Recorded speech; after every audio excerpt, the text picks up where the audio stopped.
Hello everyone, UP PGT chemistry के PYQ की series में हम लोगों ने हेटेरोसाइक्लिक केमिस्ट्री को कवर कर लिया। उसके बाद डाई पॉलीसाइक्लिक कंपाउंड और थर्मोडायनेमिक्स के वीडियोज हमने डाल दिए हैं। ठीक है, आज ये हमारा इंपॉर्टेंट टॉपिक है गैसियस स्टेट, जिससे कि हर बार यूपी पीजीटी के एग्जाम में एवरेज 3 क्वेश्चन पूछे जाते हैं। पिछले 11 एग्जाम हुए हैं जिसमें हमको अराउंड 30 क्वेश्चन देखने को मिले हैं इस टॉपिक से। ठीक है, तो वेटेज इसका ठीक ठाक है, 3 क्वेश्चन मायने रखता है यूपी पीजीटी के एग्जाम में। ठीक, तो आइए वन बाई वन बढ़ते हैं आगे। पहला क्वेश्चन है, विच one of the following represent the compressibility factor of a perfect gas. Perfect gas का मतलब होता है आइडियल गैस। ठीक है, परफेक्ट गैस या आइडियल गैस के लिए कंप्रेसिबिलिटी फैक्टर क्या होता है? तो कंप्रेसिबिलिटी फैक्टर का जो इक्वेशन होता है मैथमेटिकली, वो होता है Z is equal to, compressibility factor को जेड से रिप्रेजेंट करते हैं, वो इक्वल होता है पीवी अपॉन आर टी के। ठीक है, तो आइडियल गैस के केस में जेड की वैल्यू आती है फॉर आइडियल गैस, आइडियल और परफेक्ट गैस। ठीक है, के केस में जेड इज इक्वल टू होता है 1। ठीक है, तो पीवी अपॉन आर टी की वैल्यू होती है जेड के बराबर, और जेड 1 आता है आइडियल गैस या परफेक्ट गैस के केस में। तो इसका आंसर क्या होगा? First option, second option. ठीक है,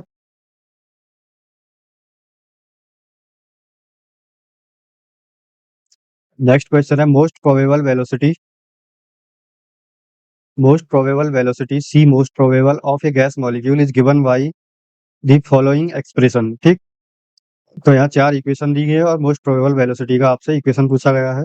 तो मोस्ट प्रोबेबल वेलोसिटी का इक्वेशन होता है C most probable is equal to under root 2 RT by molar mass. ठीक है, और यहाँ टेम्परेचर केल्विन में रखा जाता है। ठीक, तो आप देख सकते हैं कि मोस्ट प्रोबेबल वेलोसिटी है वो टेम्परेचर पे डिपेंड करती है और मोलर मास पे भी डिपेंड करती है। ठीक है, तो 2 वेरिएबल होते हैं इसमें। अब आगे बढ़ते हैं नेक्स्ट क्वेश्चन की तरफ। Which of the following gas will have the highest rate of diffusion. So rate of diffusion मतलब वेलोसिटी ही है, वेलोसिटी ऑफ द गैस। तो रेट ऑफ डिफ्यूजन किसके लिए हाईएस्ट होगी ये पूछा गया है। तो हाईएस्ट रेट जिसकी ज्यादा होगी, जिसका वेलोसिटी ज्यादा होता है। ठीक है, तो अभी आपने वेलोसिटी के बारे में एक इक्वेशन देखा था मोस्ट प्रोबेबल का भी, under root 2 RT by M. या फिर एवरेज का भी देखें तो अंडर रूट 8 अपॉन पाई होता है RT बाई एम। इसी तरह से RMS वेलोसिटी होती है under root 3 RT by M. तो इन तीनों ही इक्वेशन में आप देख सकते हैं कि जो वेलोसिटी है वो प्रोपोर्शनल होती है अंडर रूट टी के, और इन्वर्सली प्रोपोर्शनल होती है अंडर रूट एम के। ठीक है, तो ये जो क्वेश्चन है इसमें ये एज्यूम किया गया है कि टेम्परेचर कांस्टेंट है, केवल गैस बदल रही है। O2 है एक ऑप्शन में, दूसरा CO2, तीसरा अमोनिया और चौथा है नाइट्रोजन। तो इसका मतलब है इन सबका मोलर मास अलग अलग होगा, तो इनका वेलोसिटी भी अलग होगा, तो रेट ऑफ डिफ्यूजन भी अलग अलग आएगा। ठीक है, तो रेट ऑफ डिफ्यूजन क्या होगा? Rate of diffusion is proportional to velocity, और velocity is inversely proportional to under root M के। ठीक है, तो जिसका मास कम होगा उसकी वेलोसिटी ज्यादा होगी। इस इक्वेशन से यही आया है। तो रेट ऑफ डिफ्यूजन भी उसी की ज्यादा होगी जिसका मास कम होगा। तो रेट ऑफ डिफ्यूजन किसके लिए सबसे ज्यादा होगा? जिसका मास सबसे कम होगा। ठीक है, तो मोलर मास की बात करें तो ऑक्सीजन का मोलर मास होता है 32 ग्राम पर मोल, CO2 का होता है 44 ग्राम पर मोल, 44 पर ग्राम, 44 ग्राम पर मोल। ठीक, और अमोनिया का होता है 17 ग्राम पर मोल, और N2 का मोलर मास होता है 28 ग्राम पर मोल। ठीक है, तो आप देख सकते हैं कि अमोनिया एक ऐसा ऑप्शन है जिसमें सबसे कम मोलर मास है, तो इसी की वेलोसिटी सबसे ज्यादा होगी, इसी का रेट ऑफ डिफ्यूजन सबसे ज्यादा होगा। ठीक, next question, which one of the following is responsible for lesser pressure of a real gas in comparison to ideal gas. Real gas का प्रेशर आइडियल गैस के कंपैरिजन में कम होता है, इसका रीजन आपको बताना है। इसमें ऑप्शन दिए गए आपके सामने, finite size of molecules, enhancement of kinetic energy of molecules, viscosity, intermolecular force. तो इसका आंसर है इंटरमोलिकुलर फोर्सेस। कैसे? प्रेशर क्या होता है? जब जैसे कि एक बॉक्स है जिसमें गैस के मॉलिक्यूल्स हैं, और ये गैस के मॉलिक्यूल गैस की बॉल्स पे कॉलिजन करते हैं, तो एक बॉल पे एक प्रेशर बनता है। ठीक है, क्योंकि जब टकराएंगे तो फोर्स लगेगा बॉल पे और उस पर एक प्रेशर जनरेट होगा, उसी को हम प्रेशर ऑफ गैस बोलेंगे। ठीक है, लेकिन आइडियल गैस के केस में तो 2 मॉलिक्यूल के बीच कोई भी अट्रैक्शन नहीं होता है। लेकिन रियल गैस के केस में क्या होता है, मॉलिक्यूल आपस में एक-दूसरे को अट्रैक्ट भी करते हैं, रिपेल भी करते हैं अगर बहुत क्लोज़ आ जाए तो, ठीक? तो इन इंटरमॉलिक्यूलर फोर्स की वजह से, फोर्स ऑफ अट्रैक्शन की वजह से, तो जैसे कि ये मॉलिक्यूल अगर बॉल से टकराने वाला है, लेकिन ये मॉलिक्यूल इसके ऊपर फोर्स लगा रहा है, इसको अट्रैक्ट कर रहा है, तो इसका मतलब है कि वो जितने फोर्स से टकरा सकता था, उससे कम फोर्स से टकरा जाएगा, ठीक है? जो प्रेशर है, वो आइडियल गैस से कम होता है ड्यू टू इंटरमॉलिक्यूलर फोर्स। ये 2 मॉलिक्यूल के बीच फोर्स होता है, इसीलिए इसको इंटरमॉलिक्यूलर फोर्स बोलते हैं, ठीक? Intermolecular force. और ये क्वेश्चन ऐसा क्वेश्चन है जो यूपी पीजीटी में 2 से 3 बार रिपीट हो चुका है, ठीक है? 2013 में भी देखने को मिला था, 16 में भी देखने को मिला था, ठीक है? Value of van der Waals constant a for gases N2, O2, ammonia and CH4। तो N2, O2, ammonia and methane. तो N2 के लिए ए का वैल्यू दिया गया है, value of van der Waals constant a is N2 के लिए दी गई है 1.39, O2 के लिए 1.36, अमोनिया के लिए दी गई है 4.00 और CH4 के लिए 2.253, ठीक है? तो पूछा क्या है, gas can be the gas which can be most easily liquefied. तो ए से हम लोग किस तरह से निकालें कि लिक्विफिकेशन किसका सबसे पहले होगा। तो जो ए है वैन डर वाल्स कांस्टेंट ए, ये बताता है फोर्स ऑफ अट्रैक्शन का पावर कितना है, ठीक है? Extent of force of attraction, ठीक है? तो जिस गैस जिस गैस के केस में ए ज्यादा होगा, उस गैस के केस में इंटरमॉलिक्यूलर फोर्स ऑफ अट्रैक्शन जो है वो भी ज्यादा होगा, ठीक है? इंटरमॉलिक्यूलर फोर्स ऑफ अट्रैक्शन, ठीक है? तो a van der Waals constant ए और इंटरमॉलिक्यूलर फोर्स ऑफ अट्रैक्शन के बीच में कुछ इस तरह का रिलेशन होता है। अगर ए की वैल्यू ज्यादा है तो इंटरमॉलिक्यूलर फोर्स ऑफ अट्रैक्शन भी ज्यादा होगा। और जिन गैस मॉलिक्यूल्स के बीच फोर्स ऑफ अट्रैक्शन ज्यादा होगा, उनका लिक्विफिकेशन फास्ट होगा as compare to the molecules which have lesser value of a, ठीक है? तो इस आप देख सकते हैं कि इस केस में अमोनिया के लिए ए का वैल्यू है सबसे ज़्यादा। तो अमोनिया के लिए ए वैल्यू सबसे ज़्यादा है, तो इस केस में फोर्स ऑफ अट्रैक्शन भी सबसे ज़्यादा होंगे बिटवीन द मॉलिक्यूल्स, ठीक? तो इसका लिक्विफिकेशन भी सबसे ज़्यादा फास्ट होगा, तो ऑप्शन 4th यहाँ पे करेक्ट आंसर होगा, मीथेन, ठीक है? तो ए का वैल्यू जिसका ज़्यादा, उसका लिक्विफिकेशन भी सबसे पहले होगा, ठीक है? अब नेक्स्ट क्वेश्चन है, average kinetic energy of the gas molecule inversely proportional to absolute temperature, directly proportional to absolute temperature, equal to square of its temperature, directly proportional to square root of its temperature, ठीक? तो जो average kinetic energy होती है, average kinetic energy of gas molecules होती है, वो होती है 3/2 kT, ठीक है? और आप इसमें देख सकते हैं कि average kinetic energy of the gas molecule is proportional to temperature, absolute temperature बोलते हैं क्योंकि ये केल्विन में होता है, ठीक है? तो आप कह सकते हैं कि जो kinetic energy, average kinetic energy है, वो directly proportional to absolute value of the temperature, ठीक है? तो directly proportional to its absolute temperature, B वाला ऑप्शन यहाँ पे करेक्ट आंसर होगा।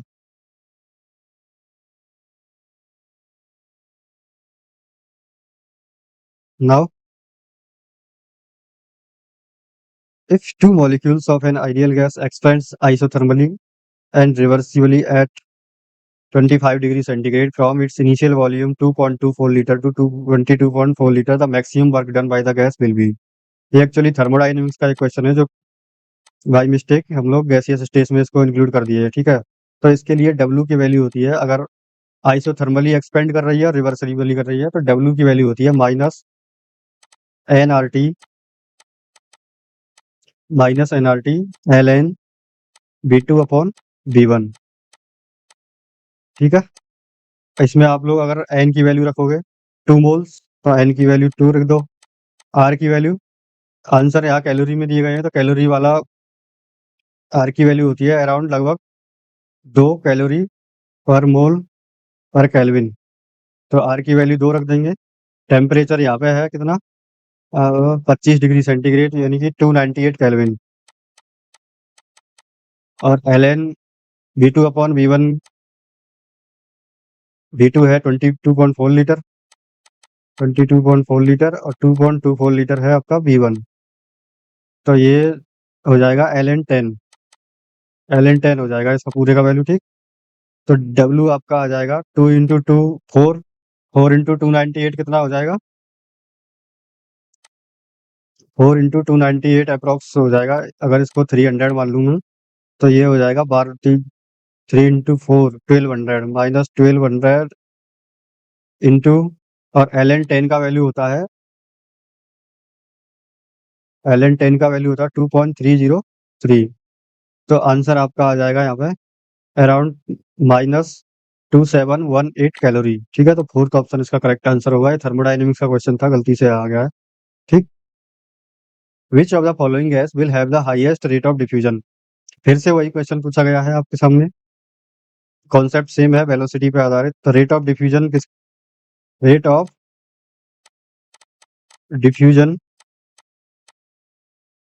Is directly is inversely proportional to under root M, ठीक है। तो ये होता है, तो जिसके लिए मास कम होगा मोलर मास, उसका रेट ऑफ डिफ्यूजन ज़्यादा होगा। तो यहाँ पे मैथीन का है 16, अमोनिया का है 17, N2 का है 28, CO2 है 44। तो सबसे कम मोलर मास किसका है CH4 का। तो सबसे ज़्यादा रेट ऑफ डिफ्यूजन किसकी होगी मैथीन की, ठीक है। इसको आप इस तरह से भी कॉर्गुलेट करते हैं कि जैसे कोई हैवी पार्टिकल है और एक छोटा पार्टिकल, तो हैवी दौड़ेगा तो बहुत धीमे धीमे दौड़ पाएगा, और कोई पतला सा इंसान है तो वो बहुत तेजी से दौड़ेगा, ठीक है। तो ऐसे भी आप लोग कोरिलेट कर सकते हो।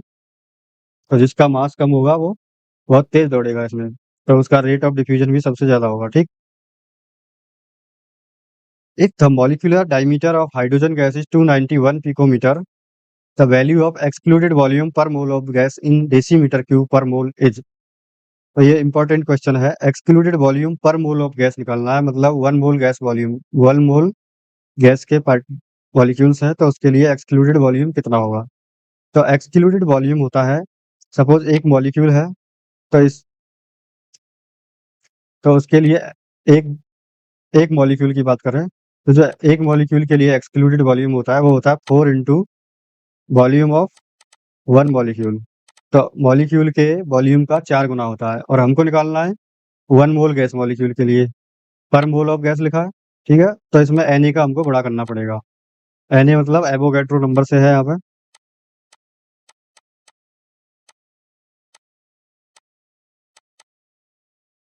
ठीक है। अब इसमें आप लोग एक्सक्लूडेड वॉल्यूम यहाँ पे हो जाएगा b excluded is equal to 4 into एक मॉलिक्यूल का वॉल्यूम कितना होगा 4/3, 4/3 पाई आर क्यू होता है ना, ठीक। तो 4/3 पाई आर क्या होगा 291 पिकोमीटर, डाईमीटर दिया है यहाँ पे, तो डाईमीटर का आधा होती है रेडियस। तो 291 डिवाइडेड बाई 2, अब ये पिकोमीटर में है, ठीक है। तो पिकोमीटर, इसका मतलब पिकोमीटर क्या होता है 10⁻⁻12 मीटर के बराबर होता है, ठीक है। अगर पिकोमीटर को मीटर में चेंज करते हैं, 1 picometre is equal to 10⁻⁻12 metre. अगर डेसीमीटर में क्या होगा 1 picometre is equal to 10⁻⁻11 decimetre, क्योंकि एक मीटर में 10 डेसीमीटर होते हैं, ठीक है। 1 metre is equal to 10 decimetre. तो इसीलिए अगर मीटर को डेसीमीटर में बदलना है तो 10 से मल्टीप्लाई करना पड़ेगा, और मल्टीप्लाई करोगे तो पावर एक कम हो जाएगी, तो 12 का हो जाएगा -11, ठीक है। तो यहाँ पे आप लोग अगर पिकोमीटर को, हमको आंसर चाहिए डेसीमीटर क्यूब पर मोल में, ठीक है। तो डेसीमीटर क्यूब, तो इस ब्रैकेट में हमको डालना पड़ेगा पिकोमीटर का डेसीमीटर, तभी डेसीमीटर क्यूब में आंसर आएगा, ठीक है। तो पहले इरेजर से ब्रैकेट को मैं हटा देता हूँ, और अब इसमें 10⁻⁻11 का मल्टीप्लाई कर देंगे तो ये डेसीमीटर में रेडियस हो गई। अब इसका क्यूब कर देंगे, ठीक है। तो 4 इंटू 4/3 पाई आर क्यूब, ये हो गया आपका एक मॉलिक्यूल का वॉल्यूम, और Na से मल्टीप्लाई करेंगे 6 गुणा 10 6 इंटू 10⁻23 पर मोल होता है ये, ठीक है। तो इस तरह से आपका बी एक्सक्लूडेड आ जाएगा, और आएगा कितना, इसको आप लोग कैलकुलेट कीजिए कितना आता है। तो बी एक्सक्लूडेड जब कैलकुलेट करोगे तो ये इसकी वैल्यू आएगी 3.0966 इंटू 10⁻8 इंटू यहाँ से जो इसका 10⁻−33 इंटू 10⁻23 इस तरह से, ठीक है। तो पावर बेस सेम है तो पावर को आप लोग ऐड ऑन कर सकते हैं, ठीक है। तो 23 और 8 होते हैं, 3 और 8 11 31 हो गए। तो ये हो गया 3.0966 इंटू 10⁻−2, और ये आगे चल के ये हो जाएगा 0.0309 को हम लोग लिख सकते हैं 0.031, ठीक है। तो कुछ इस तरह से, तो 0.03 थर्ड ऑप्शन में है, तो यही करेक्ट आंसर होगा, ठीक। तो इस तरह से इसका आंसर आएगा। तो आपको फॉर्मूला याद रखना, b excluded is equal to 4 into volume of molecule into Na। तो पर मोल ऑफ गैस के लिए आपका आ जाएगा एक्सक्लूडेड वॉल्यूम, ठीक। चलो आगे बढ़ते हैं हम नेक्स्ट क्वेश्चन पे। Which one of the following equation represent van der Waals reduced equation of state. Van der Waal equation तो आपने पढ़ी होगी, वो क्या होती है, P plus n square a upon b square into b minus n b is equal to n R T, ठीक है। यही होती है, ये तो है वैन डर वाल इक्वेशन जो आप जनरली पढ़ते हो, ठीक। और यहाँ पे जो दी गई पूछी गई है वो है van der Waals reduced equation. तो van der Waal reduced equation में क्या है कि प्रेशर की जगह पे आपका आता है रिड्यूस्ड प्रेशर, वॉल्यूम की जगह अब लेते हैं रिड्यूस्ड वॉल्यूम, और टेम्परेचर की जगह रिड्यूस्ड टेम्परेचर। तो ये क्या होते हैं, जो प्रेशर रिड्यूस्ड प्रेशर को यहाँ पाई से रिप्रेजेंट किया गया है। Reduced pressure pi is equal to होता है P बाई PC। PC मतलब क्रिटिकल प्रेशर, क्रिटिकल पॉइंट पे जो प्रेशर होता है वही क्रिटिकल प्रेशर। और यहाँ रिड्यूस्ड वॉल्यूम को रिप्रेजेंट किया गया है फाई से, ठीक है। तो फाई इज इक्वल टू होता है B अपॉन BC। BC मतलब क्रिटिकल वॉल्यूम, और क्रिटिकल रिड्यूस्ड टेम्परेचर क्या होगा, इसको थीटा से रिप्रेजेंट किया गया है, वो होता है T/TC। तो क्रिटिकल टेम्परेचर T/TC, TC यहाँ पे क्रिटिकल टेम्परेचर। जब इस इक्वेशन में इनकी वैल्यू रखते हैं तो इक्वेशन कौन सी बन के आती है, रिड्यूस्ड इक्वेशन ऑफ स्टेट। तो ये होती है pi plus 3 upon phi square 3 phi minus 1 is equal to 8 theta, ठीक है। तो यहाँ पे कौन सी इक्वेशन हो जाएगी, फर्स्ट वाली, pi plus 3 upon phi square 3 phi plus 1 3 phi minus 1 is equal to 8 theta, ठीक है। तो आंसर आपका फर्स्ट सही होगा। अब आते हैं नेक्स्ट क्वेश्चन पे। In van der Waals equation of state for non ideal gas net force of attraction among the molecule is given by. आपने कुछ देर पहले ये क्वेश्चन किया था कि रियल गैस का जो प्रेशर है वो आइडियल गैस से कम आता है, और उसकी वजह थी इंटरमोलिकुलर फोर्स। तो इंटरमोलिकुलर फोर्स ऑफ अट्रैक्शन जो है वो उसके प्रेशर को कम कर देते हैं, और कितना कम कर देते हैं, -AN² अपॉन B²। तो इतना प्रेशर यहाँ पे कम हो जाता है। इसीलिए जब अभी आपने देखा वैन डर वाल इक्वेशन में होता है P plus N² A upon B², B minus NB is equal to NRT। तो यहाँ पे जो ये वाली टर्म है, क्योंकि रियल गैस का प्रेशर कम हो गया है तो जो प्रेशर है उसमें हमको इतना ऐड करना पड़ेगा, तब वो आइडियल गैस के प्रेशर के बराबर बनेगा।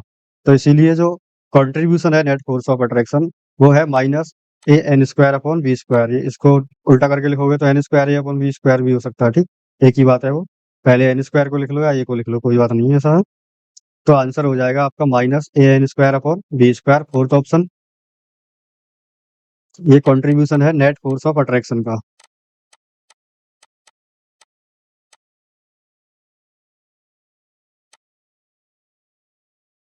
Next question is the van der Waals equation explains the behaviour of. तो वैन डर वाल इक्वेशन किसके बिहेवियर को शो करती है, रियल गैस के बिहेवियर को, ठीक है। आइडियल गैस के लिए वैन डर वाल इक्वेशन नहीं है। ये ideal gas law PV is equal to NRT होता है, ठीक। तो ये तो आइडियल गैस के लिए होता है। और P plus n square a upon b square b minus n b is equal to nRT, जो ये इक्वेशन है ये होती है रियल गैस के लिए, ठीक है। Now value of critical temperature for of CO2 is, CO2 के लिए क्रिटिकल टेम्परेचर क्या होता है, तो ये होता है 31.1, ठीक है। तो इसको याद रखिएगा। क्रिटिकल टेम्परेचर की वैल्यू CO2 के लिए 31.1 डिग्री सेंटीग्रेड है। ये याद करने वाला क्वेश्चन था, कोई कॉन्सेप्ट तो इसमें लग नहीं रहा। नेक्स्ट क्वेश्चन है the ratio of most probable average and root mean square velocity is. तो most probable velocity, ratio, average velocity, ratio, root mean square.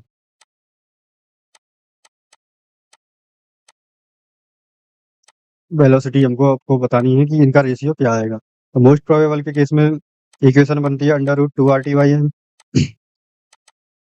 B average होता है आपका अंडर रूट 8/पाई RT/m। और रूट मीन स्क्वायर होता है under root 3 RT/m, ठीक है। तो आप देख सकते हैं कि RT/m सब में कॉमन है, तो ये तो हो जाएगा कैंसिल आउट, ठीक। तो बचेगा क्या, अंडर रूट 2, अंडर रूट 8/पाई और अंडर रूट 3। और यहाँ पे आपको दिया गया मोस्ट प्रोबेबल को 1 मानना है। तो अगर मोस्ट प्रोबेबल को 1 मानना है तो बाकी की तो सारी टर्म में हमको अंडर रूट 2 से डिवाइड करना पड़ेगा, तभी मोस्ट प्रोबेबल बनाएगा, ठीक है। तो under root 2 under root 8 pi upon under root 3 by under root 2। तो जब इसको सॉल्व करोगे तो ये आएगा 1, रेशियो 1.1284, रेशियो 1.224। तो मोस्ट प्रोबेबल अगर 1 है तो एवरेज होता है 1.12 के अराउंड, और RMS स्पीड होती है 1.22 के अराउंड। ये मोटा मोटा आप याद रखिएगा, 12, 22, एक 1.12, 1.22, तो इतना याद रख लोगे तो ये आपको दिक्कत नहीं देगा, ठीक है। A gas can not be liquefied if for a gas the temperature is greater than. कोई भी गैस अगर अगर किसी गैस आपने कोई भी गैस ले रखी है किसी एक सिलेंडर में, अगर इस सिस्टम का प्रेशर क्रिटिकल टेम्परेचर से ज़्यादा है तो गैस पे आप चाहे कितना भी प्रेशर लगा लो, वो गैस लिक्विड में कभी कन्वर्ट नहीं होगी, ठीक है। तो क्रिटिकल टेम्परेचर एक ऐसा टेम्परेचर होता है, अगर उससे ज़्यादा अगर टेम्परेचर है सिस्टम का, तो गैस केवल गैसियस स्टेट में ही रहेगी, वो कभी भी कितना भी प्रेशर आप बढ़ा लीजिए वो लिक्विड स्टेट में नहीं आएगी, ठीक है।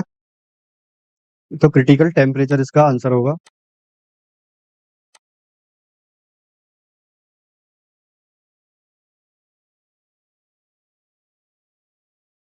और इसमें एक ट्रिकी बात यह है कि a gas can not be liquefied if for a gas the temperature is greater than. तो टेम्परेचर किस टेम्परेचर से ज़्यादा होगा किसी से, तो यहाँ पे एक ही ऑप्शन में टेम्परेचर दे रखा है, क्रिटिकल टेम्परेचर। बाकी तो प्रेशर, वॉल्यूम, डेंसिटी तो टेम्परेचर की कंपैरिजन टेम्परेचर से ही होगा ना। तो कोई भी टेम्परेचर हो, या बॉयल्स टेम्परेचर दे देता या फिर ट्रांजिशन टेम्परेचर दे देता, तो तब तो आप कंफ्यूज हो जाते हैं। लेकिन यहाँ पे एक ही ऑप्शन में टेम्परेचर है, तो आपको अगर पता भी नहीं है तो भी आप टेम्परेचर टिक कर सकते थे, क्योंकि बाकी के ऑप्शन में टेम्परेचर नहीं है, ठीक है। तो ये यहाँ ध्यान रखने वाली बात थी। Density of neon gas will be highest eight. Neon gas की डेंसिटी कब हाईएस्ट होगी, तो डेंसिटी क्या होती है, कोई भी आइडियल गैस के लिए आप इक्वेशन पढ़ते हैं PV is equal to NRT. अब PV is equal to N की जगह हम लिख सकते हैं मास अपॉन मोलर मास, ठीक है, इंटू आरटी। और पी इज इक्वल टू हो जाएगा यहाँ पे M/V RT/, मोलर मास, ठीक है। और M of mass upon volume क्या होता है, डेंसिटी। तो P is equal to density into RT/, molar mass, ठीक है। तो डेंसिटी का इक्वेशन क्या बन जाएगा, density is equal to pressure into molar weight divided by RT, ठीक है। तो आप देख सकते हैं डेंसिटी, मोलर मास तो फिक्स होगा, R is universal gas constant, ये भी कांस्टेंट है। तो डेंसिटी प्रोपोर्शनल है प्रेशर के और इन्वर्सली प्रोपोर्शनल है टेम्परेचर के। तो ठीक है, तो जिसके लिए पी जिस भी केस में अगर पी बाई टी की वैल्यू ज़्यादा आएगी उसका डेंसिटी ज़्यादा होगा। तो एस टी पी कंडीशन क्या होती है?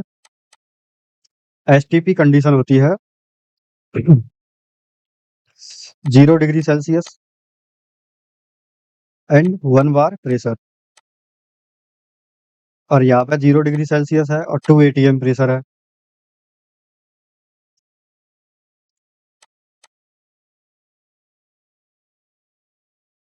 ठीक। और यहाँ पर थर्ड ऑप्शन में 273 degree centigrade and 1 ATM।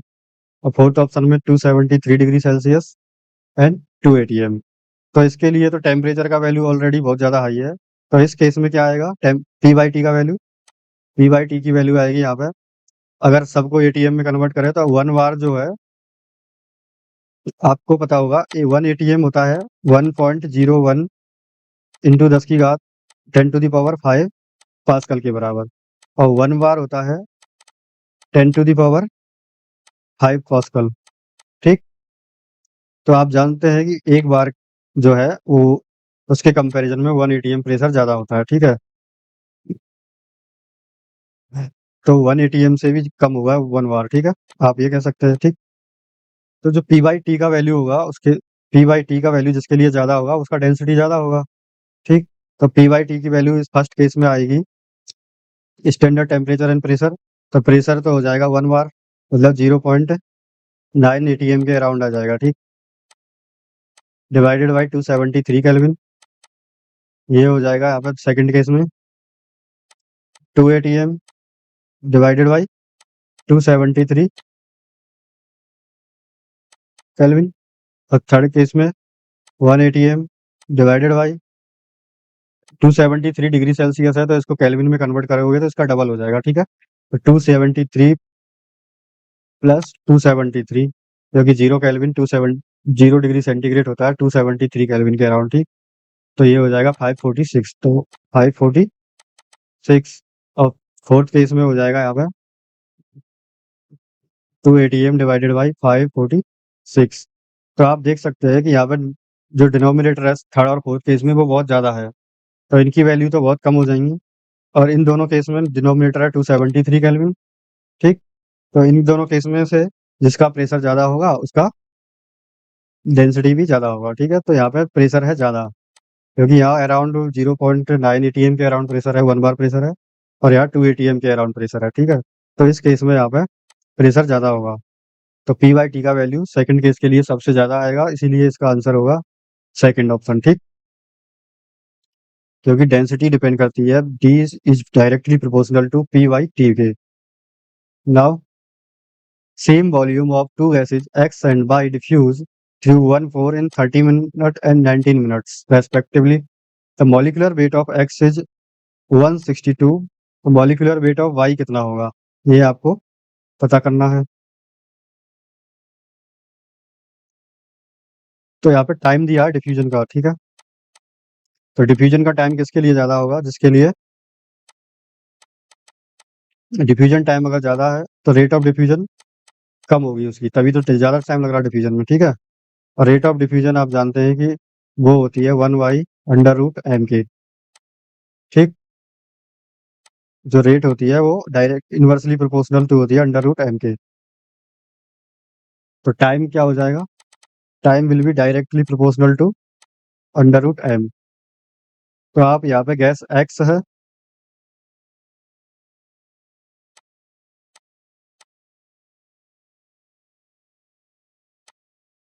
X और वाई, रेट एक्स और वाई के लिए यहाँ पे टाइम दिया 19 minute and 30 minute and 19 minute. ठीक है, तो मॉलिकुलर वेट ऑफ एक्स इतना है, तो मॉलिकुलर वेट ऑफ वाई कितना होगा? ठीक है, तो आप T X upon T Y करोगे तो ये आ जाएगा यहाँ पे molar mass of under root molar mass of X divided by molar mass of Y, यही आएगा। तो यहाँ से आप लोग कैलकुलेट करेंगे टी की वैल्यू, टी का वैल्यू दिया गया है T X is 30, T Y is 19 is equal to under root molar mass of x is 162, तो मोलर मास ऑफ y कितना होगा? तो MWy यहाँ से कैलकुलेट कर लेंगे। तो आप लोग स्क्वायर की इसको रीअरेंज करोगे तो ये आएगा MWy is equal to under root 162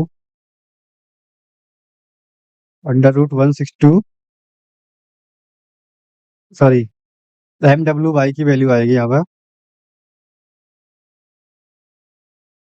ये अंडर रूट नहीं होगा। ए- अगर MWy चाहिए तो हमको स्क्वायर करना पड़ेगा दोनों साइड, तो इधर से रूट हट जाएगा, इधर स्क्वायर हो जाएगा। तो MWy की वैल्यू आ जाएगी यहाँ पे 19 square upon 30 square into 162, 19 square into 162 divided by 30 का होल स्क्वायर।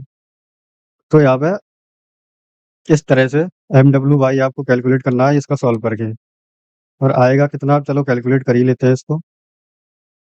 तो ये हो गया 19 इंटू 19 इंटू 162 डिवाइडेड बाई 900, तो ये हो जाएगा 91, ठीक है, ये 18 टाइम्स कट जाएगा, ठीक है, 9 से, तो नीचे बचेगा 100, और ये हो जाएगा 1.9 इंटू 1.9 इंटू 18। तो इस तरह से ये आ जाएगा, कितना आएगा, 18 चौका 72।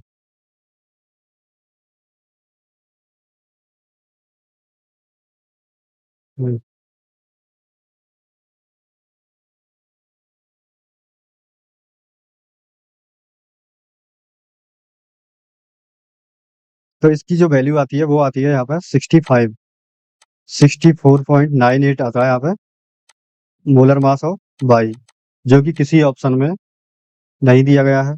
किसी ऑप्शन में नहीं दिया गया है तो आप लोग क्या टिक करोगे जो इसके सबसे क्लोज हो, तो या तो आप इसका 54 टिक करोगे अगर आंसर ये दिया जाएगा, ठीक है। तो आंसर अगर यूपीपीजीटी जारी किया है तो आंसर या तो ये होगा, और यहाँ पे इस क्वेश्चन को डिलीट घोषित किया जाएगा, ठीक है। तो हुआ ये था, इन रियल केस इस क्वेश्चन को डिलीट कर दिया गया, ठीक है। तो ये क्वेश्चन हो गया डिलीट। तो आंसर अगर लगाना था तो सबसे क्लोज आंसर था 54, तो यही आपको लगाना था, ठीक है। तो इस क्वेश्चन का सॉल्यूशन इसी तरह से है, ठीक। Unit of van der Waals constant a is, van der Waals constant a की आपको डायमेंशन बतानी है, क्या होंगी यूनिट बतानी है, ठीक है। तो आपको पता है P plus n square a upon b square होता है आइडियल, वो वंडरवॉल इक्वेशन में बी माइनस एन भी होता है, और ये एनआरटी के बराबर होता है। तो आपको फिजिक्स में एक चीज पता होगी, दो चीजों में प्लस माइनस ऐड या माइनस तभी करते हैं जब उनकी डायमेंशन सेम हो। इसका मतलब जो ये वाली टर्म है और और प्रेशर वाली टर्म है, तो इनकी डायमेंशन सेम होगी, ठीक है। तो प्रेशर की डायमेंशन बराबर होंगी N square a upon b square की डायमेंशन के। तो यहाँ से आप लोग ए निकालोगे तो ए क्या आएगा, ए इज इक्वल टू,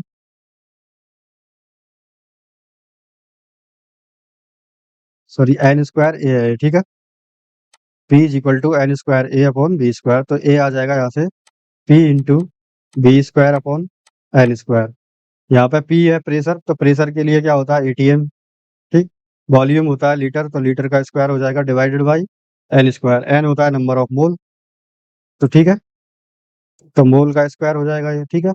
तो इसका जो यूनिट आएगा ए का वो आएगा एटीएम लीटर स्क्वायर पर mole square, ATM litre square mole पर मोल स्क्वायर, ठीक है। तो इस तरह से यहाँ पे आंसर होगा।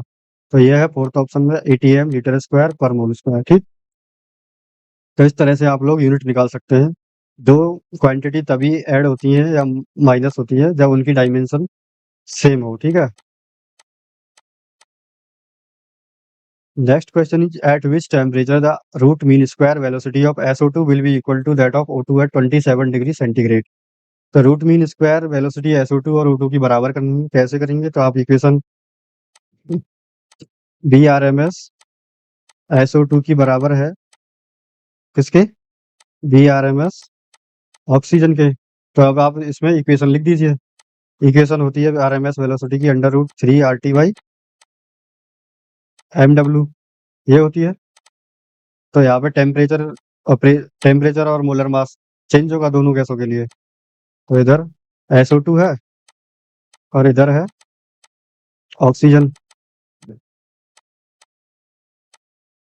तो पूछा क्या है कि eight which temperature RMS velocity of SO2, temperature यहाँ पे पूछा गया कि SO2 की वेलोसिटी किस टेम्परेचर पे ऑक्सीजन की आरएमएस वेलोसिटी के बराबर हो जाएगी, और ऑक्सीजन का यहाँ पे टेम्परेचर है 27 डिग्री सेंटीग्रेड, मतलब 300 केल्विन। ठीक है, तो यहाँ पे टेम्परेचर ऑफ SO2 पूछा है। तो इसमें आप देख सकते हैं √3r में 3r तो दोनों साइड रूट कॉमन है, तो रूट को आप हटा सकते हैं, कॉमन कॉमन चीज को आप लोग रिमूव कर सकते हो। ठीक है, तो इधर बचेगा T by M. M molar mass of SO2 कितना होता है 64।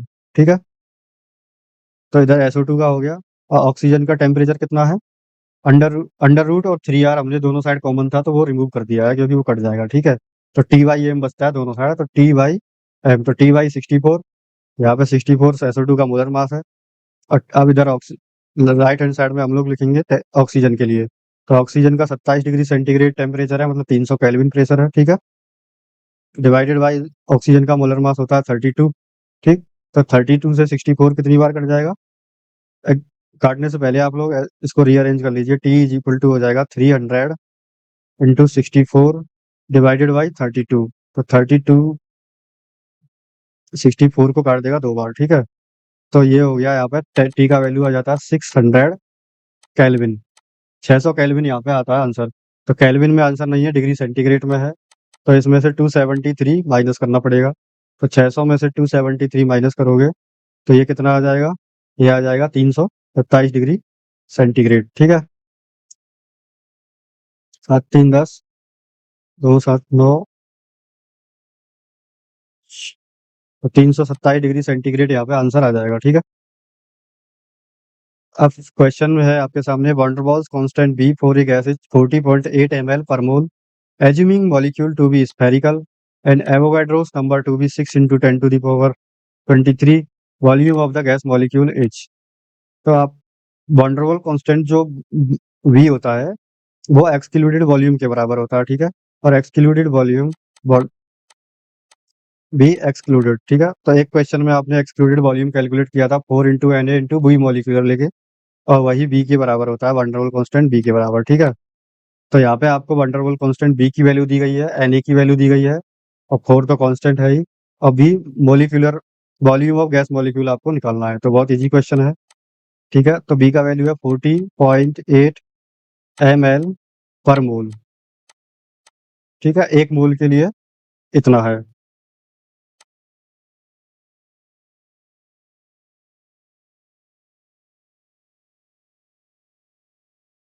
नाउ बी की वैल्यू पता चल गई है, तो 4 इंटू Na की वैल्यू होती है 6 इंटू 22 10 टू दी पावर 23, ये पर मोल के बराबर होता है।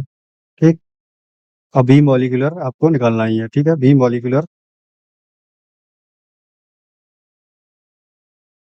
तो इसको नीचे ले जाइए उधर दूसरी साइड में, तो बी मॉलिक्यूलर क्या आ जाएगा, B molecular is equal to 40.8 divided by 24। 6 into 4 करेंगे तो 24 आ जाएगा, जो कि डिनोमिनेटर में जाएगा दूसरी साइड में, इंटू 10 टू दी पावर 23, ये पर मोल होता है।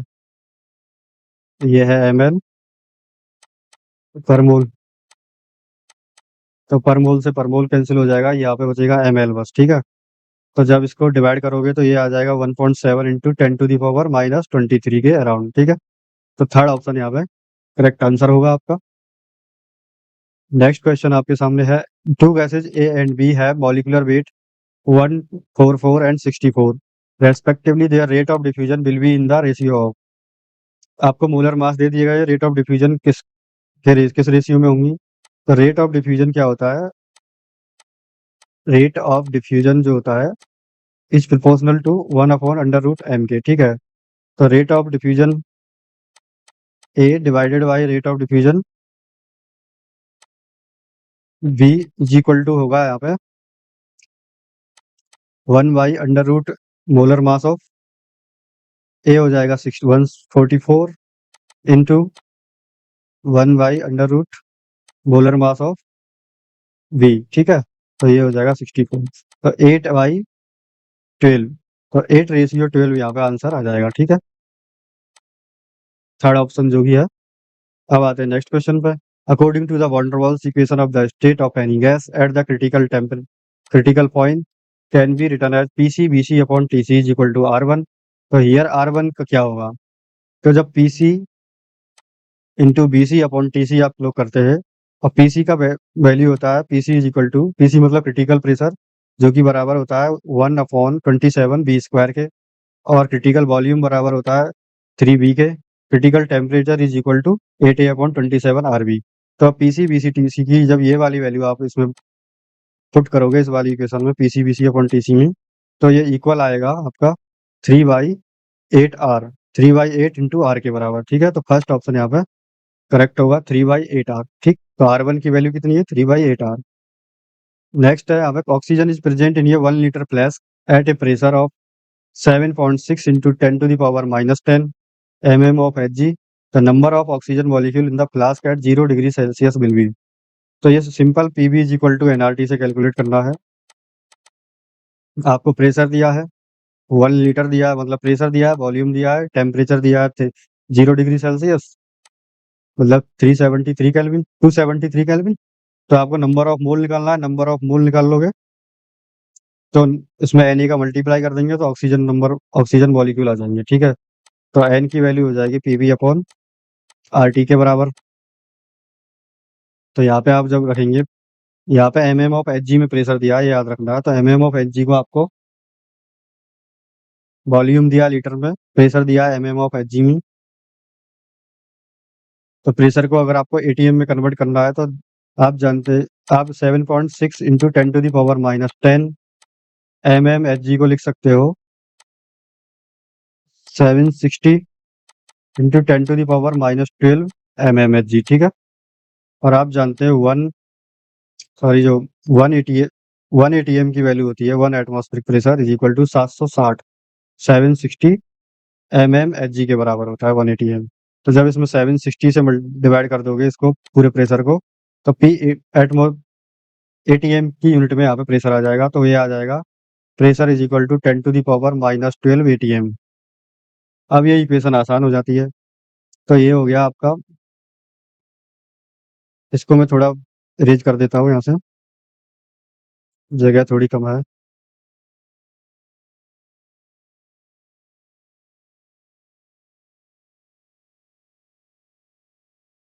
तो प्रेशर आपका आ गया 10⁻⁻12 ATM।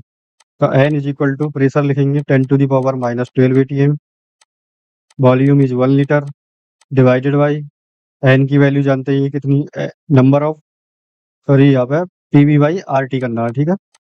PV/RT, N तो निकालना ही है। तो R की वैल्यू होती है लीटर एटमॉस्फेयर में 0.082 लीटर एटमॉस्फेयर पर मोल पर केल्विन के बराबर।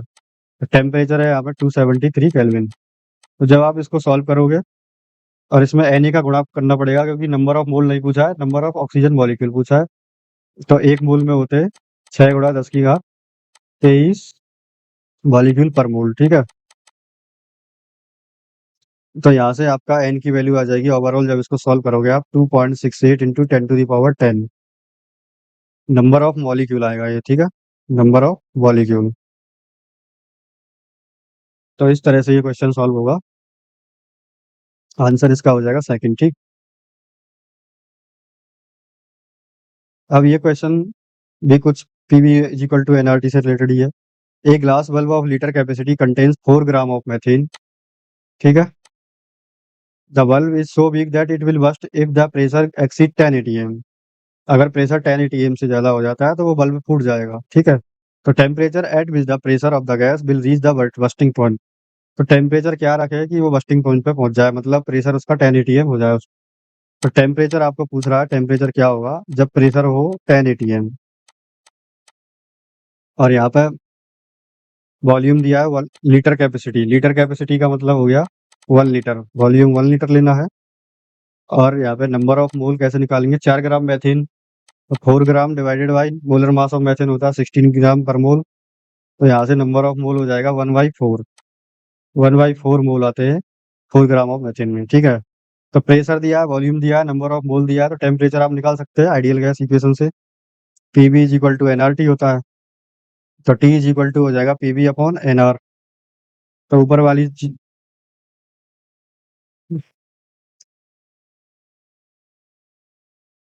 ऊपर थोड़ा जगह बना लेते हैं हम लोग यहाँ पे।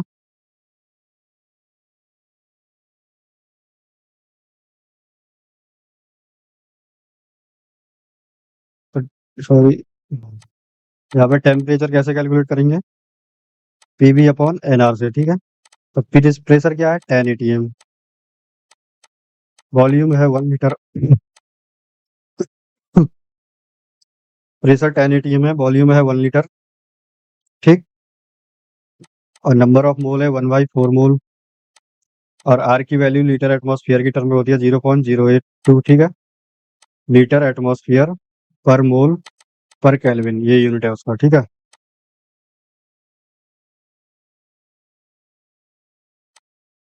तो यहाँ से टी का वैल्यू आ जाएगा आपका 487.2 केल्विन, ठीक है। 487.2 केल्विन इसको कैलकुलेट करने पे आ जाएगा। तो इस तरह से आप लोग इसको भी सॉल्व कर सकते थे।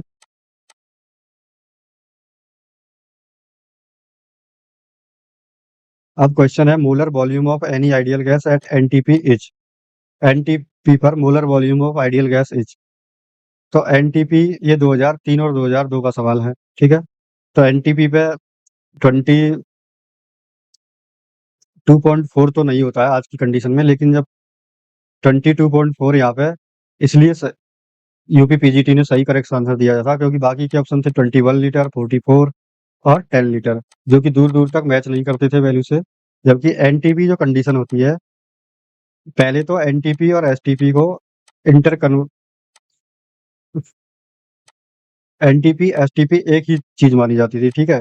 लेकिन आज की डेट में बात की जाए तो एनटीपी की वैल्यू अलग होती है, एसटीपी अलग कंडीशन होती है, और एसएटीपी एक अलग कंडीशन होती है, ठीक है। तो 2003 2002 पे तो बात ठीक था, एनटीपी पे 22.4 लीटर आप कैलकुलेट कर सकते थे। लेकिन आज की डेट में normal temperature and pressure, standard temperature and pressure अलग अलग होते हैं। तो पहले की बात करते थे तो ये होता था 0 केल्विन या 273, 0 डिग्री सेंटीग्रेड या 273.15 केल्विन टेम्परेचर होता था एनटीपी या एसटीपी पे, पहले पहले की बात चल रही है, ठीक है। और प्रेशर लेते थे यहाँ पे,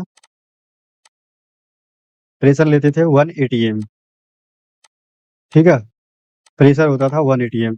तो इस जब टेम्परेचर की वैल्यू 273.15 केल्विन हो, प्रेशर 1 atm हो, तो volume, molar volume of ideal gas निकल के आता है 22.4 लीटर।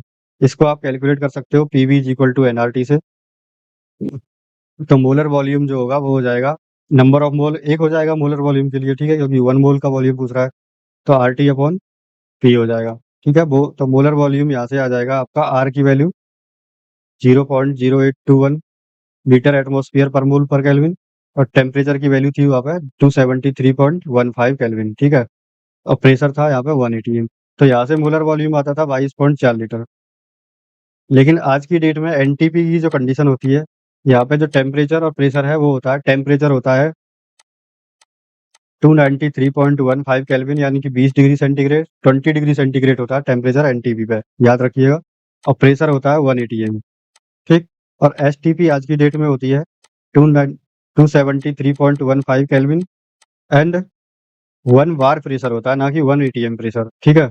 और एसएटीपी होती है 298.15 केल्विन एंड 1 atm प्रेशर। तो एसएटीपी, एनटीपी और एसटीपी में ये डिफरेंस है, जो कि बहुत इंपॉर्टेंट है आपके लिए। तो एनटीपी पर जो मोलर वॉल्यूम निकल के आएगा वो आएगा 24 तो आएगा, उसके बाद पॉइंट में भी वैल्यू आएगी, कुछ भी आए, ठीक है। आप एग्जैक्ट कैलकुलेट कर सकते हैं, ठीक है। और एसटीपी पर जो मोलर वॉल्यूम निकल के आता है वो आता है 22.7 लीटर, ना कि 22.4 लीटर, ठीक है। इसी तरह से ऐसे टीपी पर कैलकुलेट करोगे तो वो भी 24 से ज़्यादा ही आएगा मोलर वॉल्यूम, ठीक है। 24 लीटर से थोड़ा सा ज़्यादा आएगा, ठीक। तो इस तरह से आप लोग को एकदम क्लियर कर दिया मैंने कि एनटीपी क्या होती है, एसटीपी क्या होती है, एसएटीपी क्या होती है। पहले एनटीपी एसटीपी को एक दूसरे को इंटर कन्वर्जन करके यूज़ कर सकते थे इन टर्म को, लेकिन आज इनका वैल्यू अलग-अलग है, ठीक है? तो एकदम क्लियर होना चाहिए आपके दिमाग में, ये एनटीपी, एसटीपी, एसएटीपी तीनों अलग-अलग चीज़ है और इन पे molar volume of ideal gas भी अलग-अलग आएगा, ठीक है? तो एसटीपी पे 22.7 लीटर यहाँ पे मोलर वॉल्यूम अगर ऑप्शन में हो तो यही सबसे ज़्यादा करेक्ट आंसर होगा, ठीक है? At what temperature our average speed of methane will be same as O2 at 300 Kelvin? तो एवरेज स्पीड CH4 का एवरेज स्पीड निकालना है, ठीक है? वो बराबर करना है एवरेज स्पीड ऑफ O2, ठीक है? तो CH4 के लिए अंडर रूट एवरेज स्पीड का जनरल फार्मूला होता है V average is equal to under root 8/पाई RT बाई मोलर मास, ठीक है? तो इस तरह से अंडर रूट 8/पाई RT बाई मोलर मास यहाँ पे मैथेन के लिए आएगा और राइट हैंड साइड पे अंडर रूट 8/पाई RT/m और ये O2 के लिए आएगा, ठीक? इनको बराबर अगर अब दोनों साइड स्क्वायर करेंगे तो रूट रूट यहाँ पे चले जाएंगे, रूट डिसअपियर हो जाएगा स्क्वायर करने पर, ठीक है? क्योंकि दोनों साइड रूट है तो रूट हट जाएंगे स्क्वायर करने पर। 8/पाई से 8/पाई कैंसिल आउट हो जाएगा, ठीक? दोनों साइड तो बचेगा यहाँ पे, और आर से आर भी कैंसिल आउट हो जाएगा, तो T/m बचेगा दोनों साइड, T/m मैथेन और T/m O2। तो टेम्परेचर ऑफ मैथेन क्या हो जाएगा? मैथेन का मोलर मास तो होता है 16 और टेम्परेचर ऑफ ऑक्सीजन दिया है 300 केल्विन और मोलर मास ऑफ ऑक्सीजन होता है 32। तो यहाँ से टी मैथेन क्या आ जाएगा? TCH4 is equal to 30 kelvin 300 kelvin into 16 divided by 32, तो ये हो जाएगा 150 केल्विन। तो 150 kelvin first option will be correct, ठीक है? नेक्स्ट क्वेश्चन है the temperature at with the RMS velocity root mean square velocity of SO2 molecule is same as that of oxygen at 27 degree centigrade. तो ये भी same concept है। Root mean square के case में होता है under root 3RT/m।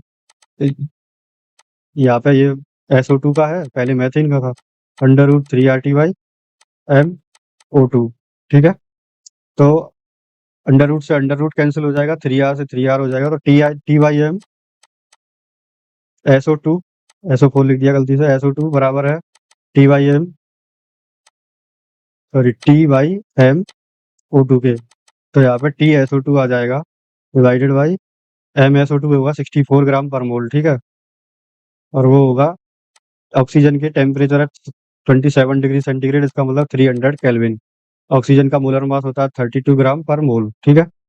तो TSO2 की वैल्यू आ जाएगी 300 केल्विन इंटू 64 ग्राम पर मोल डिवाइडेड बाई 32 ग्राम पर मोल। रीअरेंज करने पे कुछ इस तरह से इक्वेशन बनेगी, तो 32 64 का डिवाइड करेंगे तो आएगा 2, तो यहाँ पे आ जाएगा TSO2 is equal to 600 kelvin.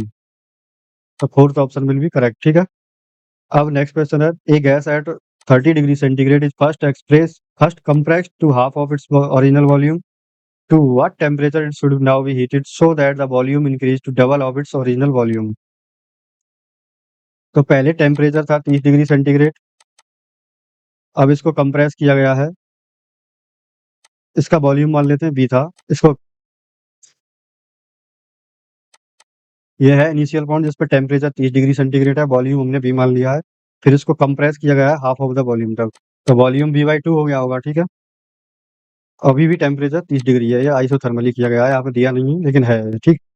अब बोला है कि to what temperature it should now be heated so that volume increase to double of its original volume. Original volume हमने माना था V, तो डबल ऑफ ओरिजिनल वॉल्यूम हो जाएगा 2V। तो ये बोल रहा है V/2 तक हमने कंप्रेस कर लिया है, इसके बाद हम कितना टेम्परेचर बढ़ाएं कि आपका वॉल्यूम हो जाए 2V के बराबर, मतलब डबल ऑफ ओरिजिनल वॉल्यूम हो जाए। तो हमारे पास यहाँ पे टेम्परेचर है 30 डिग्री सेंटीग्रेड और V/2 वॉल्यूम है, ठीक है? और T हमको पता नहीं है फाइनल कितना है, लेकिन हम निकाल लेंगे, यही निकालना है कि कितने टेम्परेचर तक हमको जाना होगा इंक्रीज करके, ठीक है? तो वॉल्यूम हमको पता है, तो दोनों केस में वॉल्यूम पता है और टेम्परेचर पता है। टेम्परेचर सेकंड केस में T मान लो, यही हमको निकालना है। तो at constant pressure PV is equal to nRT से क्या हो जाएगा? अगर प्रेशर कांस्टेंट मारे तो V/2 हो जाएगा कांस्टेंट, ठीक है? तो इसी इक्वेशन को हमको यूज करना है ये निकालने के लिए। तो इनिशियल और फाइनल केस में V/T का वैल्यू रहेगा सेम, ठीक है? तो V initial upon T initial. तो इनिशियल पॉइंट हमें मान रहे हैं मिडिल वाली स्टेज को, फाइनल पॉइंट मान रहे हैं लास्ट वाली स्टेज को। तो वॉल्यूम है V/2 divided by 30 degree centigrade का मतलब होता है 303 केल्विन, ठीक है, इज इक्वल टू हो जाएगा 2B divided by T final, ठीक है। तो यहाँ से टी फाइनल की वैल्यू आ जाएगी, फाइनल टेम्परेचर जो होगा वो हो जाएगा 2B upon B/2 into 303 kelvin. तो B/2 का 2 ऊपर चला जाएगा तो ये हो जाएगा 4, B से B कैंसिल आउट, तो ये हो जाएगा 4 इंटू 303 केल्विन, उसका मतलब 1212 केल्विन। तो 1212 केल्विन आया हमारा। तो 1200 केल्विन में से आप लोग 273 माइनस करोगे तो डिग्री सेंटीग्रेड में आंसर आ जाएगा 939 डिग्री सेंटीग्रेड, जो कि सेकंड ऑप्शन होगा, ठीक है। अब है next question, most probable velocity in centimetre per second of hydrogen molecules at 27 degree centigrade will be. तो मोस्ट प्रोबेबल वेलोसिटी का इक्वेशन होता है √2 RT बाई मोलर मास, ठीक है। और सेंटीमीटर पर सेकंड में आपको आंसर चाहिए, तो उसी के अकॉर्डिंग आपको वैल्यूज पुट करनी पड़ेंगी, ठीक है। तो मोस्ट प्रोबेबल वेलोसिटी के लिए आपको यहाँ पे √2 R का वैल्यू क्या होता है, किलोग्राम, 8.314 किलोग्राम मीटर स्क्वायर पर सेकंड स्क्वायर। ये तो हो गया आपका जूल के बराबर, ठीक है। पर मोल पर केल्विन, ये तो आर की वैल्यू हो गई। अब टी की वैल्यू है यहाँ पे 27 डिग्री सेंटीग्रेड मतलब 300 केल्विन, ठीक। तो 2 RT हो गया divided by molar mass of hydrogen. Molar mass of hydrogen होता है 2 ग्राम पर मोल। तो यहाँ पे किलोग्राम में जूल आर का यूनिट लिखा है, तो यहाँ पे जो मोलर मास होगा उसको भी आपको केजी में कन्वर्ट करना पड़ेगा। तो 2 × 10⁻³ पर मोल, इस तरह से यहाँ पे मोलर मास आपको पुट करना है। तो यहाँ से जो आंसर निकल के आएगा वो आएगा मीटर पर सेकंड में, ठीक है। मीटर पर सेकंड में आएगा, और मीटर पर सेकंड को आपको सेंटीमीटर पर सेकंड में कन्वर्ट करना होगा, तो आपको मल्टीप्लाई करना पड़ेगा 10⁻, मीटर को सेंटीमीटर में चेंज करने के लिए 10⁻² से मल्टीप्लाई करना पड़ेगा इस यहाँ से जो आंसर आएगा उसको, ठीक है। तो यहाँ फाइनल आंसर आ जाएगा 15.8 10⁻⁴ मीटर पर सेंटीमीटर पर सेकंड यहाँ पे आ जाएगा, ठीक है। इससे जो आंसर मिलेगा वो तो आएगा मीटर पर सेकंड में, लेकिन मीटर पर सेकंड अगर आप लोग 100 से मल्टीप्लाई कर दोगे, मल्टीप्लाई बाई 100, तो सेंटीमीटर पर सेकंड यहाँ पे आंसर आ जाएगा, ठीक है। तो first option will be correct.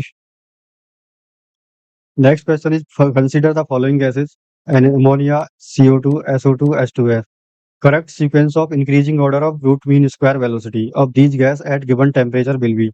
तो VRMS root mean square velocity is equal to होती है √3 RT बाई मोलर मास के, ठीक है। Here M is molar mass. तो मोलर मास कोई गिवन टेम्परेचर है, मतलब टेम्परेचर कांस्टेंट है, तो at constant temperature V R M S directly proportional to 1/√m के। तो जिसके लिए m कम होगा VRMS उसके लिए ज्यादा होगा।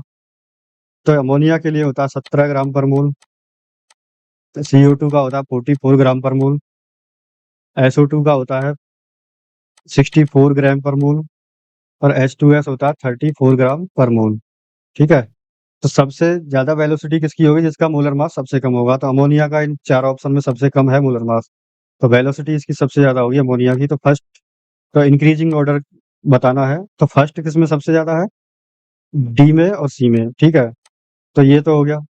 और सेकंड लास्ट ऑप्शन 4 है दोनों में ही, तो यहाँ तक भी ठीक है। अब देखना है कि दो सेकंड का सबसे कम होगा या थर्ड का सबसे कम होगा। तो सबसे ज्यादा मोलर मास है आपका SO2 का। SO2 का मोलर मास सबसे ज्यादा है, तो वेलोसिटी इसकी सबसे कम होगी, ठीक है। तो थर्ड की सबसे कम होगी, इसीलिए थर्ड का सबसे कम किसमें, सी में। तो यहाँ पे सी और डी में से सी वाला यहाँ पे करेक्ट हो जाएगा। तो इस तरह से ये क्वेश्चन था। अब temperature of a gas is raise from 27 degree centigrade to 927 degree centigrade, the VRMS of the gas क्या हो जाएगा, तो BRMS जो होता है वो होता है √3 RT/, मोलर मास। अगर गैस सेम है तो मोलर मास सेम रहेगा, तो BRMS √T के प्रोपोर्शनल होगा। ठीक है, तो 27 से 927 कर दिया है मतलब। तो BRMS 927 डिग्री सेंटीग्रेड को अगर केल्विन में कन्वर्ट करोगे तो ये आ जाएगा 1200 केल्विन। ठीक है, divided by BRMS at 27 degree centigrade मतलब 300 केल्विन। तो इनका रेशियो क्या आएगा? तो √T के प्रोपोर्शनल होता है, तो ये हो जाएगा √1200 डिवाइडेड बाई 300, मतलब 4 से कटेगा पूरा, तो अंडर रूट लोगे 4 का तो वो आ जाएगा 2 के बराबर। तो BRMS जो 1200 केल्विन पे होगा वो BRMS 300 केल्विन के कंपैरिजन में कितना होगा? 2 गुना, क्योंकि अंडर रूट में 4 है तो अंडर रूट हटेगा तो 2 आ जाएगा। ठीक है, तो इस तरह से आप कह सकते हैं कि 1200 केल्विन पे जो वेलोसिटी है वो 300 केल्विन के कंपैरिजन में 2 गुना है, तो गेट्स डबल। तो second option will be correct. और next question, van der Waals real gas act as ideal gas at. तो जब वॉन्डरवॉल गैस कोई रियल गैस होती है, वो हाई, जब टेम्परेचर बहुत हाई कर दिया जाए और प्रेशर बहुत कम कर दिया जाए तो उनके बीच फोर्स ऑफ अट्रैक्शन हो जाता है 0, तो उनके बीच कोई इंट्रैक्शन नहीं होता है। ठीक है, एट हाई टेम्परेचर और लो प्रेशर पे, तो उस समय कोई भी रियल गैस आइडियल गैस का काम करती है। ठीक है, तो इसको लिख सकते हैं, first option will be correct, high temperature low pressure. तो इसी के साथ गैसियस स्टेट के PYQ फिनिश हो जाते हैं।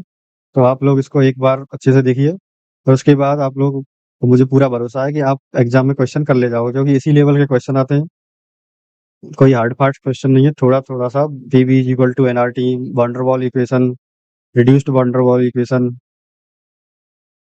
रेट ऑफ डिफ्यूजन, इन्हीं 3-4 कॉन्सेप्ट से ज़्यादा क्वेश्चन पूछे गए हैं। तो आप लोग एक बार इसको अच्छे से देख लीजिए। ठीक, thank you so much for watching this video, और नेक्स्ट वीडियो में हम लोग कोई इंटरेस्टिंग टॉपिक फिर से उठाएंगे। तब तक आप लोग अपना प्रिपरेशन जारी रखिए।